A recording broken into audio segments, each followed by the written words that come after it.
hari Minggu, Bapak Ibu, Saudara yang Allah kasihi, mari kita bersama-sama berdoa sebelum membaca dan merenungkan firman Tuhan. Kita menundukkan kepala. Allah Bapa yang Maha Baik, kami datang kepadamu dengan penuh ucapan syukur.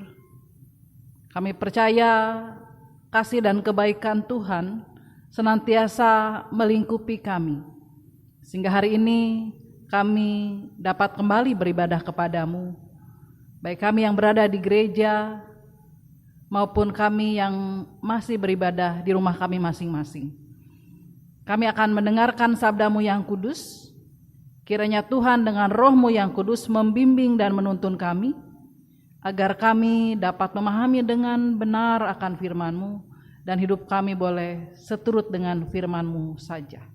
Engkau menolong hamba-Mu yang akan menyampaikannya. Biarlah Roh Kudus Tuhan sungguh hadir tengah-tengah kami saat ini. Ya Tuhan Allah Bapa di sorga, berfirmanlah kepada kami semua, karena kami anak-anak-Mu telah siap sedia membaca firman-Mu, merenungkannya dan melakukannya dalam hidup kami dari hari ke hari.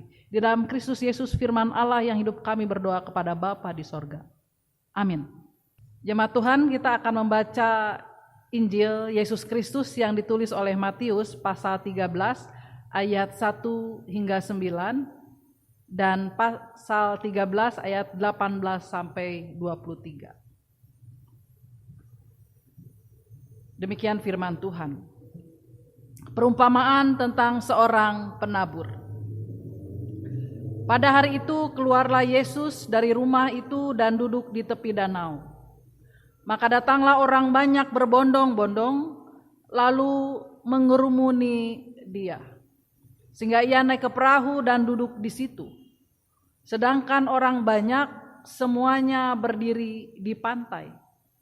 Dan ia mengucapkan banyak hal dalam perumpamaan kepada mereka. Katanya, adalah seorang penabur keluar untuk menabur. Pada waktu ia menabur, sebagian benih itu jatuh di pinggir jalan. Lalu datanglah burung dan memakannya sampai habis. Sebagian jatuh di tanah yang berbatu-batu, yang tidak banyak tanahnya.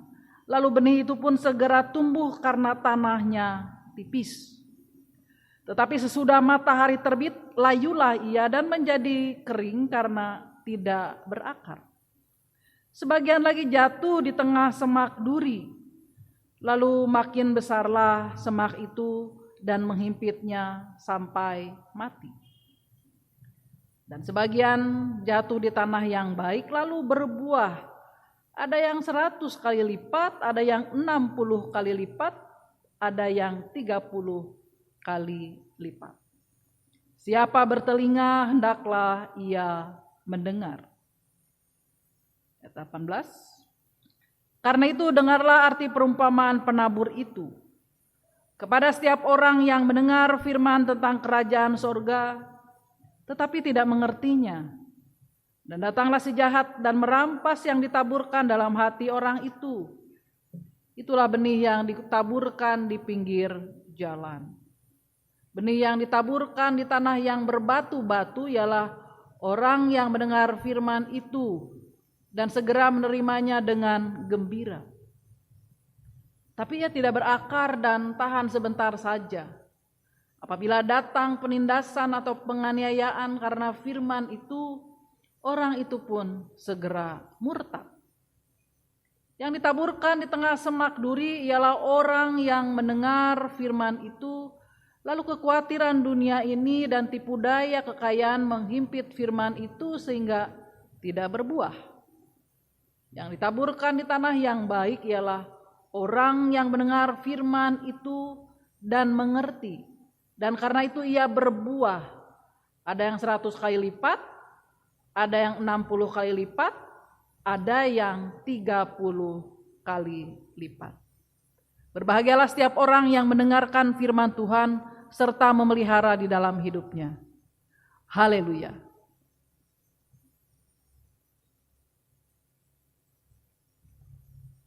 Jemaat yang Allah kasihi, selamat hari Minggu.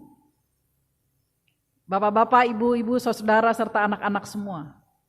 Saya selalu berdoa, Anda semua selalu ada dalam keadaan sehat, Anda semua selalu ada dalam pemeliharaan kasih sayang Tuhan. Saudara, bagi kita yang tinggal di kawasan daerah pertanian misalnya, pasti akan mengetahui jenis tanah yang subur, yang baik, yang bisa ditanami dengan benih, karena pasti nanti ketika panen, hasil yang terbaik itu yang diharapkan. Saudaraku,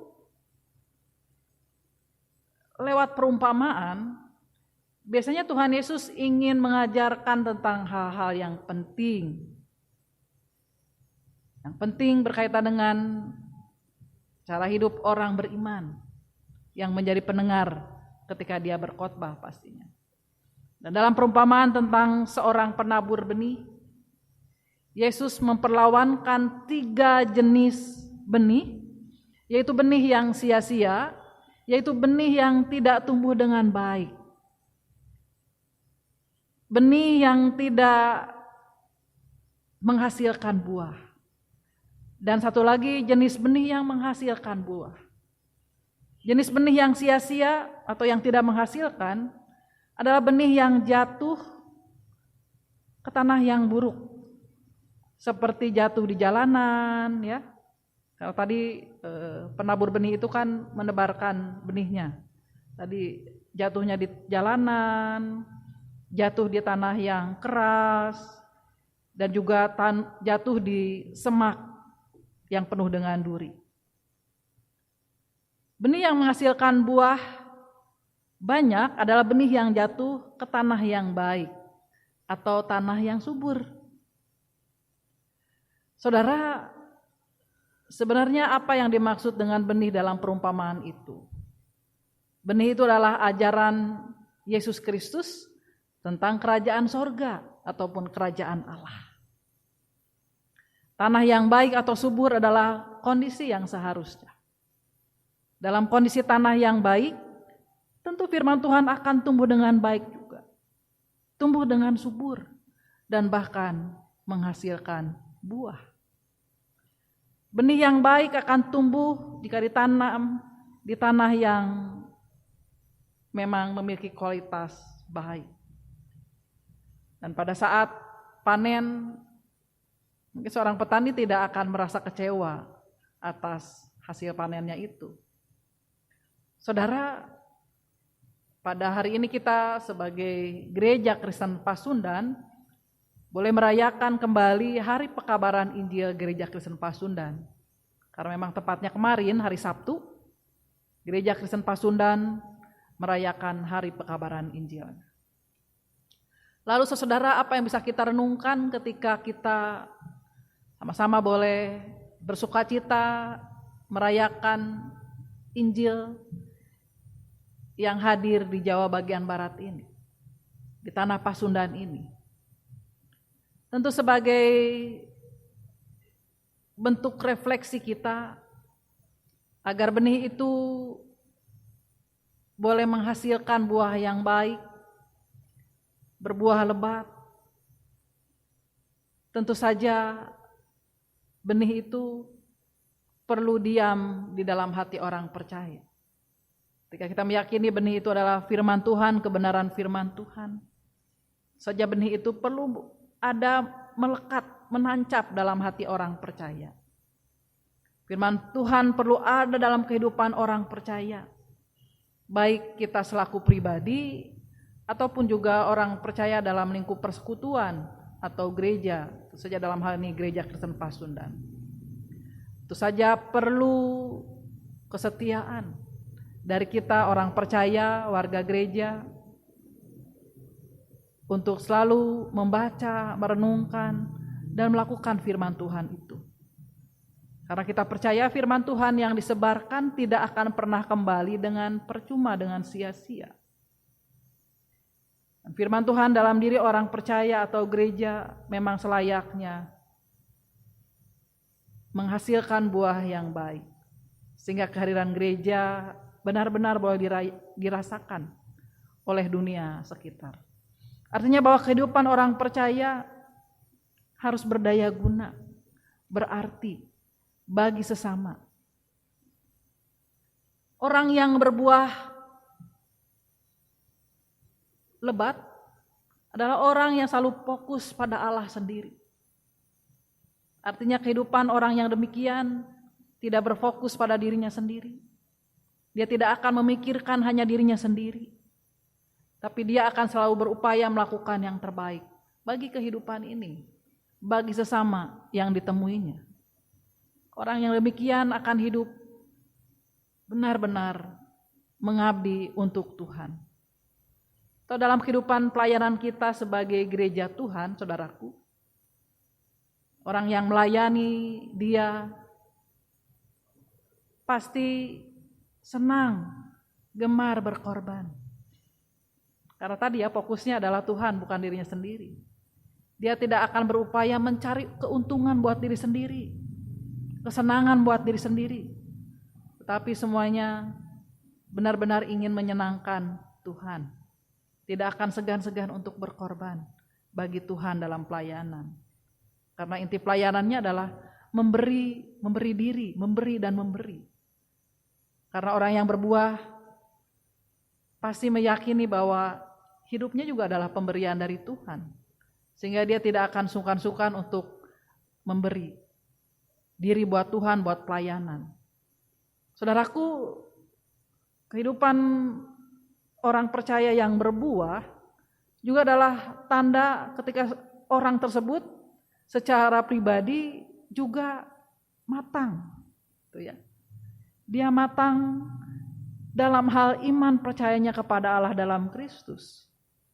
Dia pribadi yang benar-benar memiliki kemantapan dalam imannya. Dia stabil, tidak akan mudah diombang-ambingkan oleh apapun. Dia tidak akan mudah tergoyahkan oleh apapun dalam hal iman percayanya kepada Allah dalam Kristus. Misalnya saja ketika dia berhadapan dengan kepahitan, dengan pergumulan hidup, dengan persoalan yang tentu saja bisa mengancam dirinya, mengancam eksistensi dirinya, mengancam imannya. Dia tidak terpengaruh oleh segala hal yang dihadapinya. Suka duka dijalaninya dengan penuh ucapan syukur.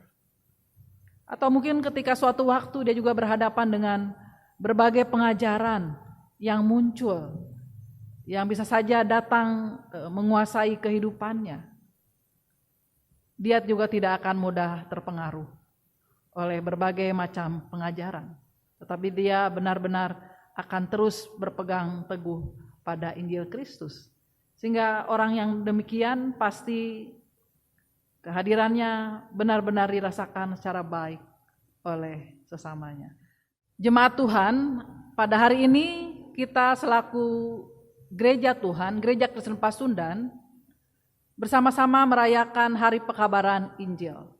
Gereja Kristen Pasundan. Memang tepatnya kemarin pada hari Sabtu, kita merayakan Hari Pekabaran Injil Gereja Kristen Pasundan.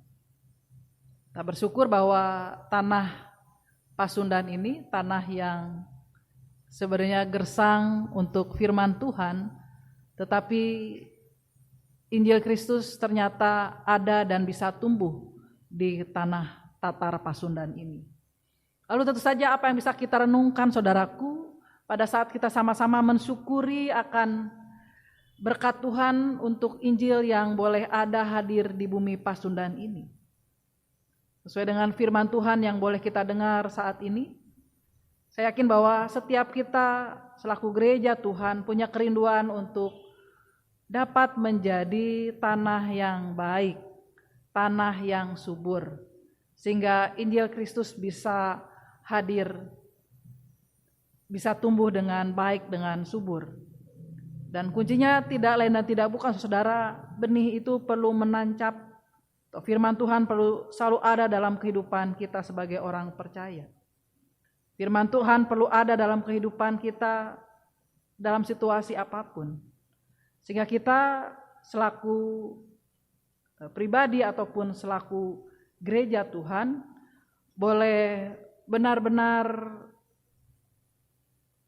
menghasilkan buah yang baik.